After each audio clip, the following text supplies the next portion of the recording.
السلام عليكم أعزائي الطلبة ومرحبا بكم في قناتكم Cours d'Architecture.dz. Alors aujourd'hui on va apprendre à se déplacer sur SketchUp.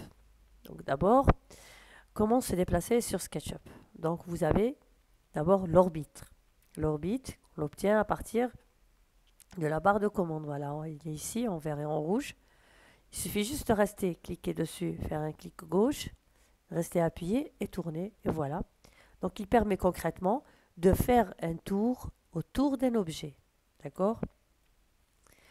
Un deuxième outil de déplacement qui est la panoramique, la petite main.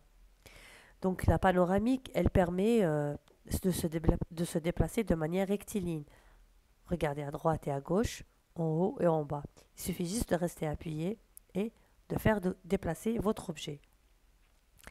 Bien sûr, avec l'usage et avec le temps, vous allez choisir vous-même les raccourcis selon vos références. Il y a des raccourcis, de toute façon pour l'instant, moi je vous les montre dans la barre de commande, mais il y a des raccourcis aussi. Au début, ça peut vous paraître déroutant de les utiliser, c'est normal, c'est la perspective, mais avec le temps, vous allez voir, votre cerveau va s'y habituer très facilement. On continue aussi avec les déplacements. On utilise le zoom. Le zoom qui est la petite loupe ici, devant vous. Regardez, quand je scrolle vers l'avant, on avance, on zoome avant. Et quand je scrolle vers l'arrière, je fais un zoom arrière.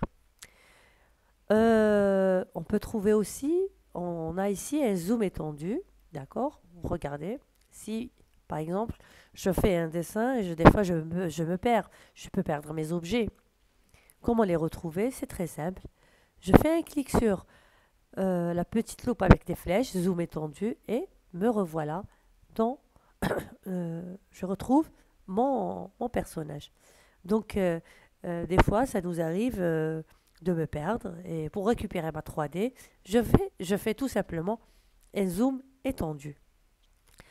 Il y a aussi d'autres outils de visite qu'on peut découvrir aussi. On a la position caméra. Alors, je vais vous montrer un exemple. Donc, position caméra, voilà. C'est carrément la position de votre vue. D'accord? C'est disant, je vais me mettre, regardez, dans le plan, je vais me mettre là. Voilà. Et j'ai cette vue euh, à cette hauteur. Regardez. Ici, j'ai eye high, c'est-à-dire la hauteur des yeux. Mes yeux ici, ils sont à 167 cm. Si vous voulez les avoir à 1,90 m, vous n'aurez qu'à écrire ici 1,90 m. Vous voyez, je suis ici dans l'outil de mesurement, je change, j'écris 1,90 m et je suis plus élevé. D'accord? Je refais, donc je me mets là. Je suis à une hauteur de 1,67 m, je me mets à 1,90 m et je suis plus haut. D'accord? On revient, donc on a vu position caméra. On va voir aussi le look around, c'est-à-dire le pivot tonnerre qui nous permet de regarder tout autour. Donc c'est un œil qui regarde tout autour de l'espace.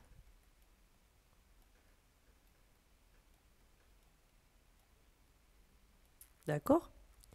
Alors, on a un dernier outil qui est walk, c'est-à-dire on peut faire une petite balade.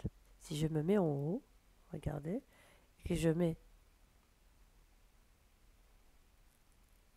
mes pas ici, regardez, je n'ai qu'à utiliser les flèches de là, voilà, je n'ai qu'à utiliser mes flèches pour me déplacer à droite et à gauche dans mon dessin. D'accord? En utilisant les flèches du clavier. Voilà.